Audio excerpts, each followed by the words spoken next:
Hai, Assalamualaikum warahmatullahi wabarakatuh dan selamat pagi. Salam Ramadan daripada saya, Muhammad Nur Azam bin Ateh. Kerap kita menghadapi bila kita post iklan, kita post poster, marketing dan sebagainya di Facebook, dah bagi tahu dah macam-macam semua dalam tu. Dah letak komen, dah letak harga, dah letak tag cara pembelian, kemudian kita dah letak pula cara untuk penggunaan dan sebagainya.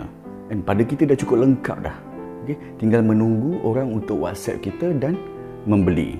Tetapi yang terjadinya adalah kita menerima komen-komen daripada para pelanggan yang menulis dengan ringkas. PM saya, WhatsApp saya, PM. Jadi kenapa ini berlaku? Kan?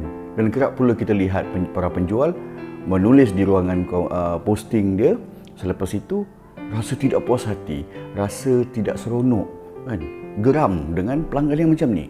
Kan? Aku dah tulis macam-macam, aku dah buat komplit dah. Ada QR code, ada website, ada link kepada Instagram, tapi masih ada lagi yang komen berapa harga, WhatsApp saya, PM saya dan sebagainya. Jadi hari ini saya nak ceritakan, saya nak kongsikan kepada tuan dan puan mengapa ini berlaku dan bagaimana pula kita sebagai penjual, sebagai usahawan ingin mengatasi ataupun menjawab permasalahan ini. Jadi para hadirin yang saya hormati sekalian, sebenarnya kita kena faham daripada segi susur galur proses pembelian pelanggan. Bermulanya daripada prospek, daripada stranger, orang asing yang tidak tahu tentang produk kita. Kemudian dia akan pergi kepada prospek yang mana mereka sudah mahu mengambil tahu tetapi belum lagi mahu membeli. Selepas itu barulah mereka membayar kepada kita dan ia barulah digelar sebagai pelanggan ataupun customer. Dan seterusnya kepada regular customer dan sebagainya. Jadi apabila sesuatu itu dikeluarkan, sesuatu iklan itu dikeluarkan di media sosial, walaupun kita sudah pun bermula lama dalam bidang itu dan orang sudah pun tahu dan mereka juga sudah berkawan dengan kita sudah lama, tetapi ada tetapinya. Mereka ini tidak pernah, ada golongan yang tidak pernah berurusan dengan kita tentang hal perniagaan. Ada juga golongan yang sudah membeli tetapi produk ini baru bagi mereka. Okey? Jadi golongan-golongan ini sebenarnya bukan mereka tak baca, bukan mereka tak tahu harganya, tetapi mereka tidak tahu pelanggan ini datangnya prospek ini datangnya kepada kita adalah dalam keadaan bingung. Mereka sendiri tidak tahu, kan, kenapa aku kena beli? Perlu ke aku beli? Itu persoalan pada mereka. Jadi reaksi spontan itu mereka tulis adalah dengan menulis perkataan PM, WhatsApp saya, message kat saya. Sebenarnya mengikut kajian, para pelanggan ini yang tidak tahu, yang belum pernah berurusan dengan kita, sebenarnya mereka bukanlah mahu tahu tentang harga itu sebab mereka dah baca pun.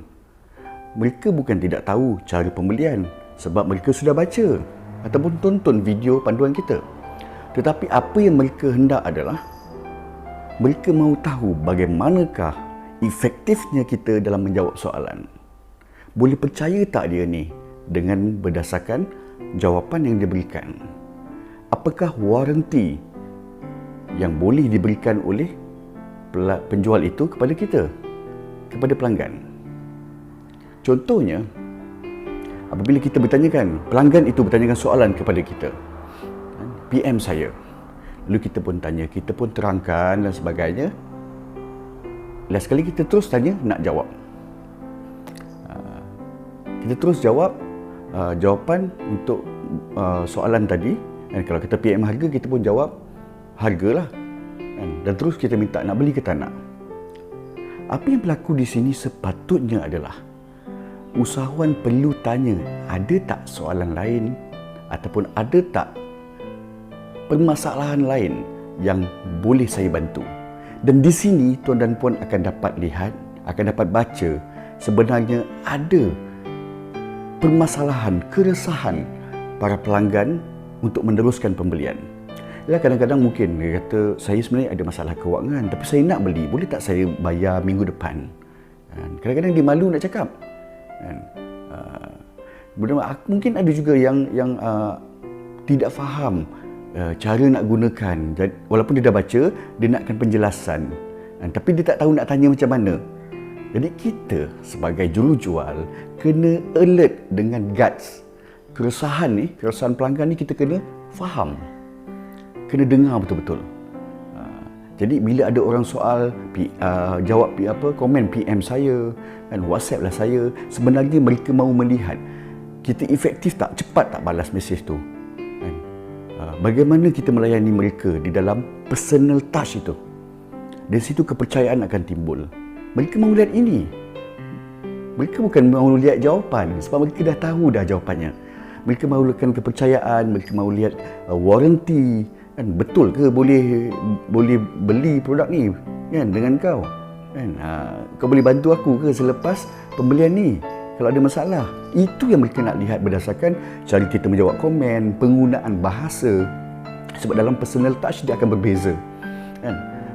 Di Facebook mungkin agak lain, formal. Personal touch mungkin akan berbeza sedikit sebab dia ada personal, bersifat peribadi. Jadi sebagai usahawan, kita kena alert dengan keresahan pelanggan, apakah yang mereka mahukan.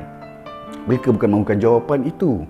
Mereka mahukan kepercayaan, keyakinan, efektifnya kita, warranty dan sebagainya. Jadi, jangan risau, jangan takut, jangan marah bila pelanggan tanya macam itu. Okey? Cuba selidik, kaji apa sebenarnya yang mereka mahu. InsyaAllah, sales akan menjadi milik tuan dan puan. Okey, itu saja. Assalamualaikum warahmatullahi wabarakatuh.